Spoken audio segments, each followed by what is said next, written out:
Assalomu alaykum, qadrli kanalim kuzatuvchilari. Bugun sizga yo'talni uy sharoitida davolashning eng oson yo'lini ko'rsatmoqchiman. Videoni diqqat bilan oxirigacha kuzatib boring. Bu usulni siz bilan birlikda tayyorlab foydalanamiz. Qani boshladik. Bu uchun bizga 1 stakan qaynagan sut kerak. Sutimizni yaxshilab qaynatib pishirib olamiz. 20 gram mana shuncha miqdorda sariyog' kerak. Buni sutimizga qo'shamiz. Eriguncha aralashtiramiz. Iliq holga kelguncha mana shunday qoldiramiz. Mana sutimiz iliq holga keldi. 10 minutlar olib qo'ydim. Endi ustidan 1 choy qoshiq asal solib, yaxshilab aralashtiramiz.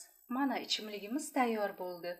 Bu ichimligimizni kunda 2 marta iste'mol qilamiz. Ertalab ovqatdan yarim soat oldin iste'mol qilasiz. Oqshomga esa yotishdan oldin mana shunday ichimlik tayyorlab iste'mol qilasiz. Bu ichimlik sinovdan o'tgan. Azizlarim, hammaga tavsiya qilaman. Bolalar ham, kattalar ham bu usuldan foydalanishi mumkin. Ichimlikka asal qo'shdim. Mana shu asal immun tizimimizni mustahkamlaydi. Bu usuldan yo'talingiz, shamollashingiz yaxshi bo'lguncha foydalanishingiz mumkin. Mana shunday qilib bu ichimlik yordamida shamollashdan, yo'taldan xalos bo'lamiz. Bundan tashqari immun tizimini mustahkamlaymiz. Azizlarim, hammaga tavsiya qilaman. Videoni shu yerda yakunlayman. Agar kanalimda birinchi marta bo'lsangiz, albatta obuna bo'ling. Hamisha foydali videoroliklarni ko'rib borasiz. Bugunga mana shular. Keyingi videolarda ko'rishguncha sog' salomat bo'ling.